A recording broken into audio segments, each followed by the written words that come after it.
So I'm here with... Matthew Costin. Nice to meet you, Matthew. You as well. So whereabouts are you from originally? Burlington, Ontario. Did you grow up there? No, I'm 56 now. I spent 53 years in Burlington, 1 year in Victoria, prior to coming here 2 years ago. So how was your childhood?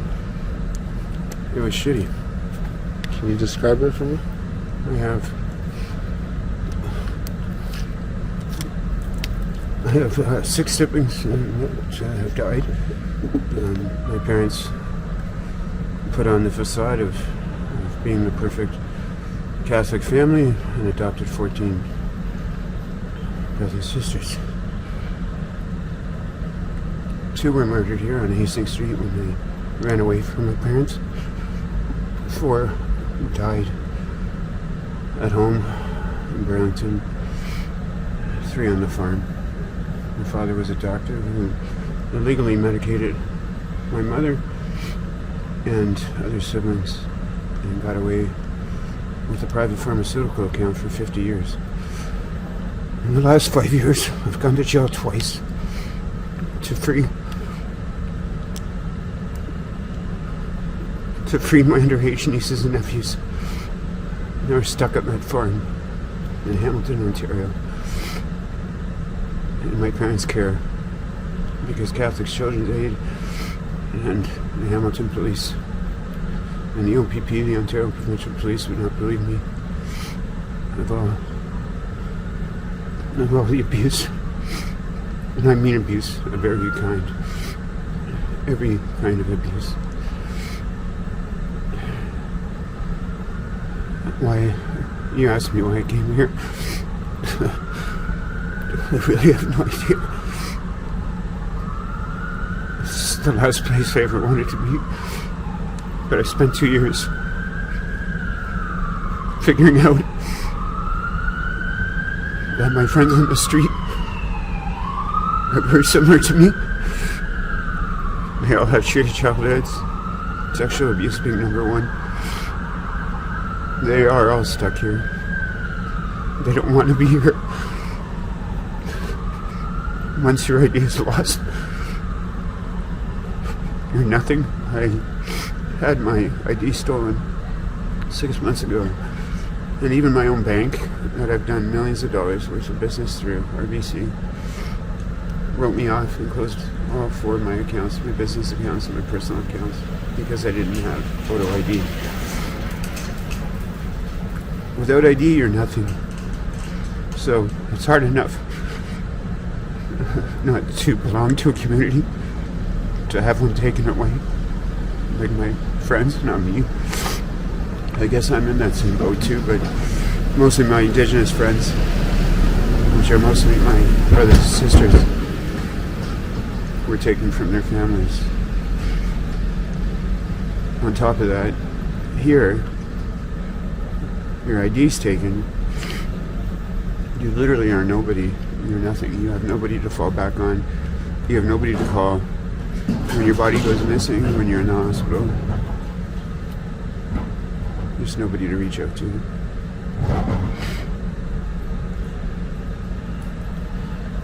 Do you remember the first time you tried drugs? The first time, what's it? You tried drugs? I'm new to it. I only tried hard drugs in the last 5 years. What was life like before? It was awesome. What did you do? I was a sole provider for my family of 6, for my own 4 children, and my ex-wife, and I loved life. So, where did things go wrong in life? The last of my siblings were definitely, obviously, I'm the oldest brother of those 15 brothers and sisters. So I carry the guilt for not being able to have protected them from that harm and from their deaths, possibly. Even though that's irrational, that's just the way it is. But the loss of fatherhood my separation, my divorce from my ex-wife, the loss of fatherhood with my 4 kids. Every day haunts me. It's every day I loved, I enjoyed.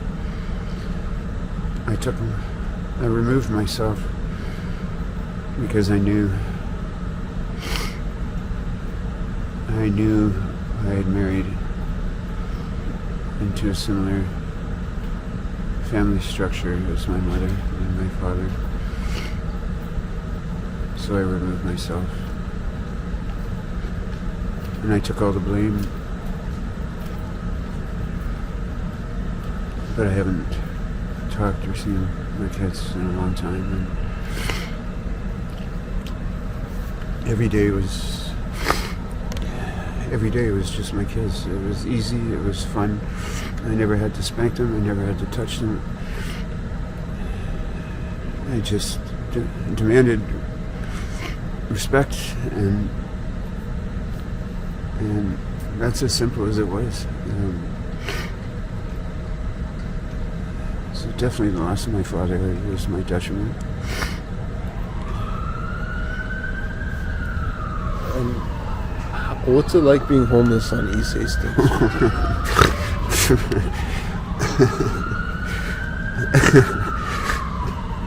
Horrific.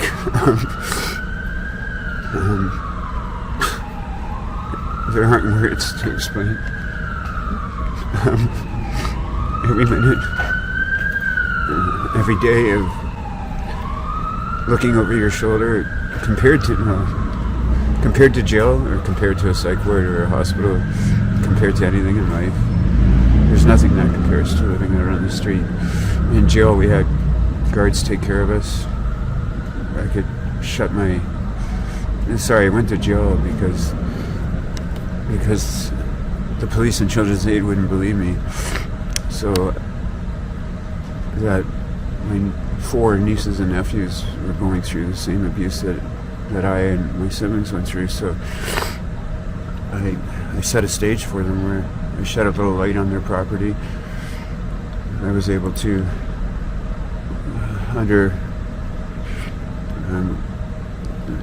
without any potential harm to anybody, I blew up their cars and I smashed their house and their farm apart.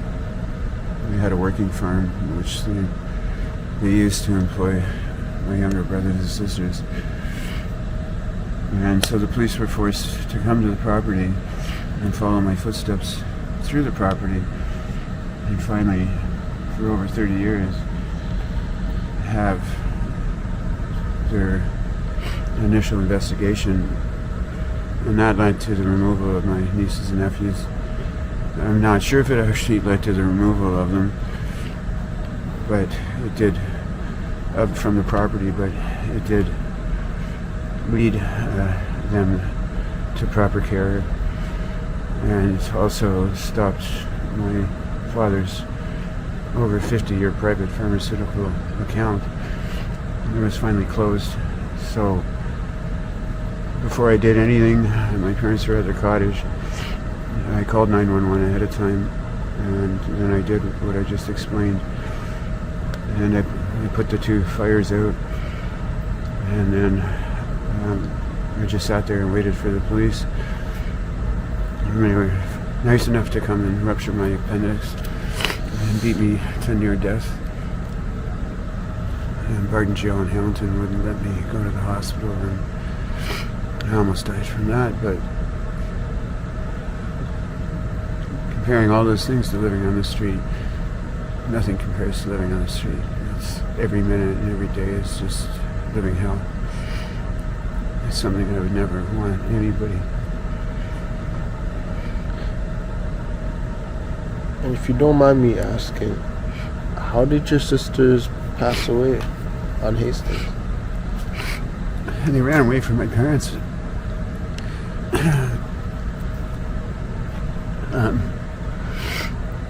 Mary was adopted when Mary Medway was her birth name. My parents adopted Mary when she was 15 years old. And who would adopt somebody when they were 15? But it was just my parents needed a babysitter, so they adopted Mary. They wouldn't adopt her younger sister, Caroline. So Caroline and Mary would always hang out together, and Caroline would always sneak over to Burlington and hide and get together, and then they finally ran away here to Vancouver from Burlington to be with each other. And Mary apparently was, and the police can be very not nice people in a lot of cases, but in my sister's case, I do thank them, the RCMP, for taking 5, maybe 10 years to investigate and follow up with her murder. She was just randomly murdered over nothing, really, and that's what happens here. Is you're hit or you're murdered over nothing. And Caroline might have made it to Picton's farm, which meant she would have been put through the worst of torture and the worst of hell. And I haven't had the stomach. I've tried to Google it, I've tried to research it on my own, but I don't have the stomach to take it anymore, and I just know she was murdered.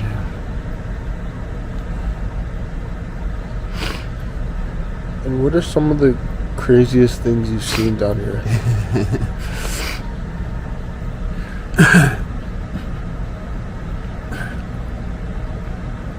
Attack on people, just one guy running around with a machete, one guy running around with a hammer, people not being able to defend themselves,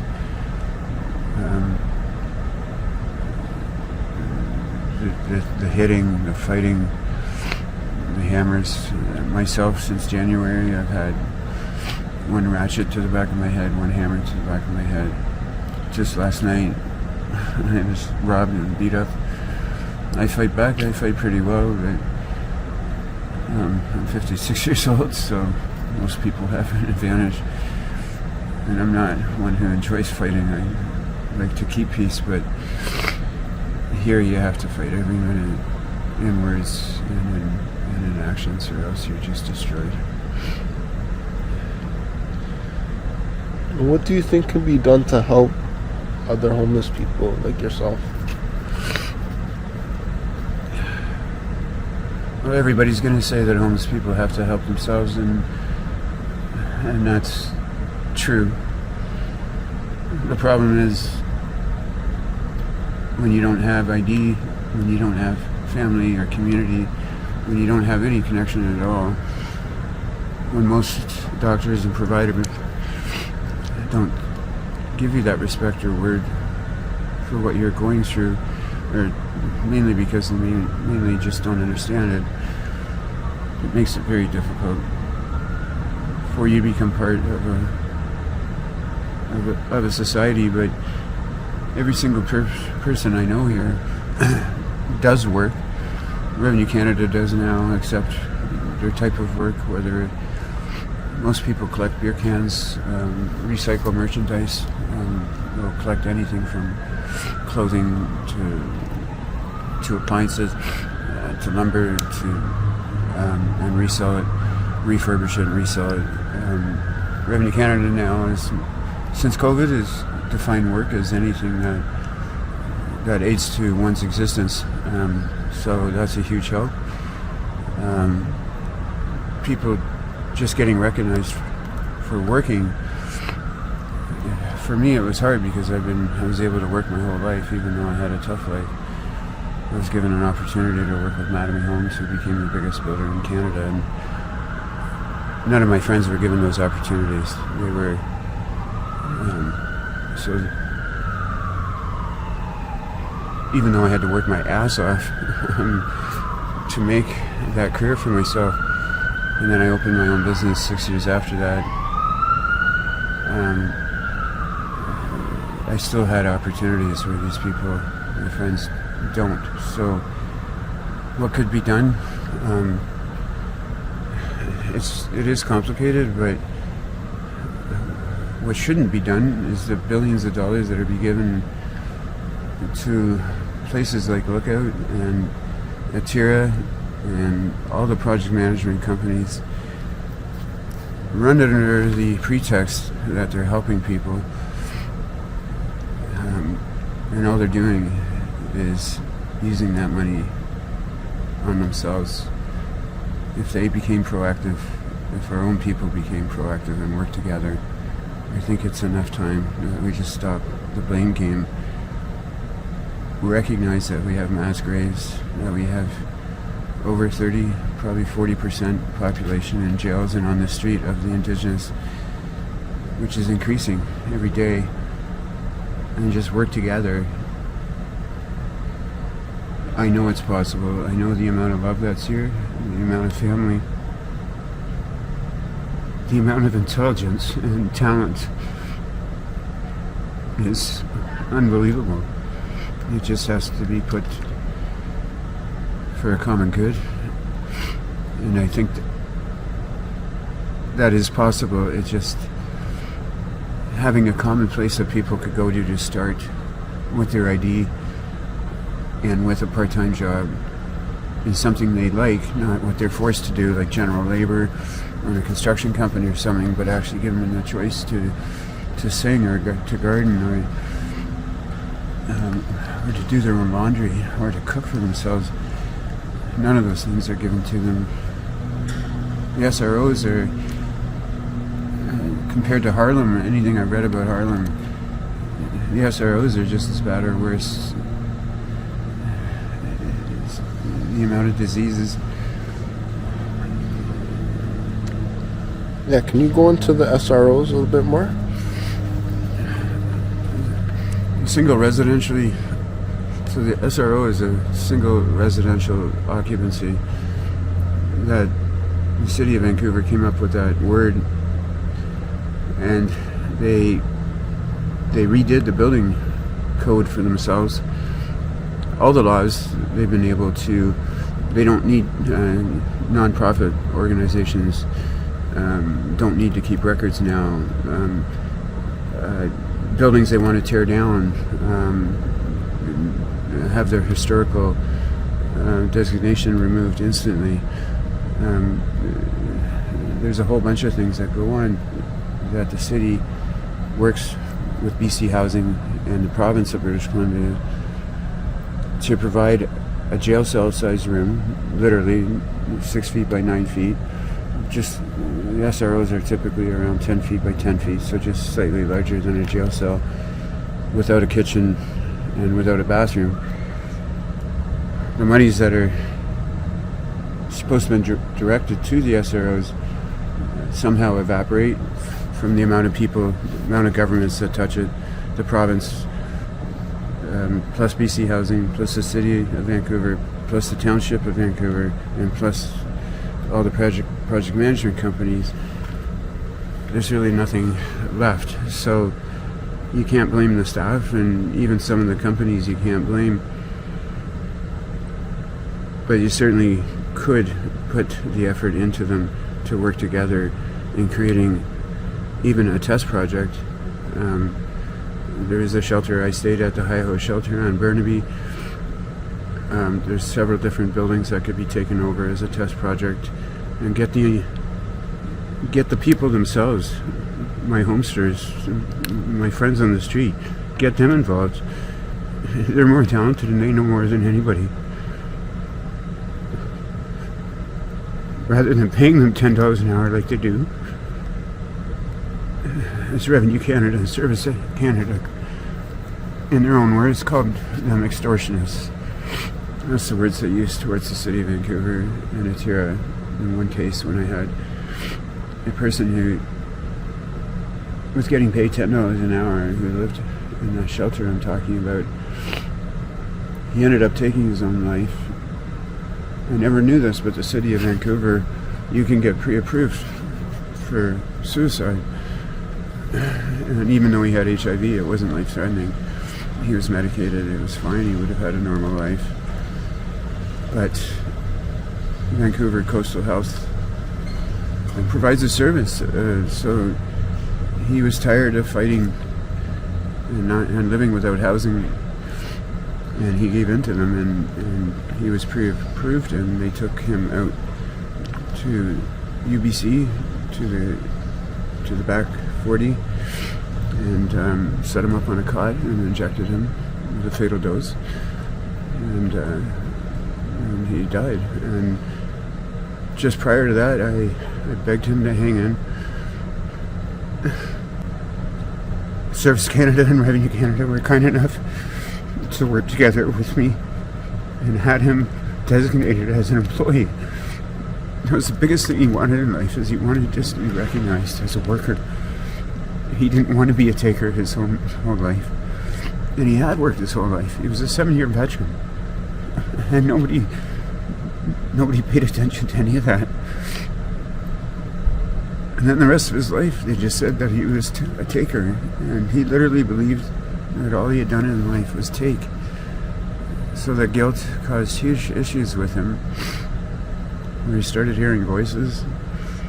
I'm not blaming all this on this one issue, but being recognized as his worker was in his words, was his biggest achievement. Even more than having served 7 years for our country, which to me, serving more than 7 minutes, we should provide these people whatever they need to exist, but to take their life as a solution for the lack of housing obviously doesn't seem right. And what do you think about the police taking people's tents away?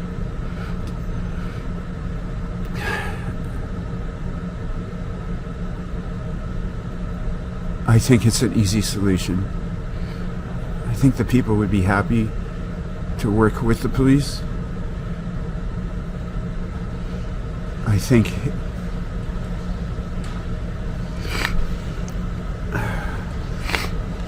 if the city had kept up on had cleaned and provided the services they were supposed to for the people, they wouldn't have ended up where they are to begin with now. So rather than the city just continuously blaming the homeless, like I said, it's just sit down, spend the energies together in a positive light. We don't have to talk about mass graves on a federal level. We don't have to talk about all the provincial issues and problems that are going on, or the cities. We just need to get people a place to comfortably live. When I say comfortably live, it just means to live without fear.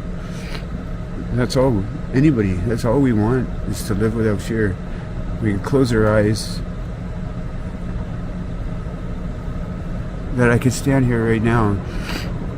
The only reason I'm not looking over my shoulder every 2 seconds is because I have you in front of me. Somebody I can trust. And that's very hard to find out here, because everybody is surviving for their own. But if they're coming in and just smashing and crushing their tents, it's just completely unacceptable. That is their house, that is their home. It is legally, can be argued. There are so many legal arguments that defend that. So why set them in further duress and stress? Why not just take the higher road, and without anybody admitting anybody's fault, just work together on making, ask them, I don't know, I really don't know, but I'm pretty sure my street friends know what they want and what would be feasible and what would not be. They love saving money. They hate asking for help. They hate being a strain. I'm pretty sure it'd be worked out very quickly. Thank you very much for your time. I appreciate it. You're welcome.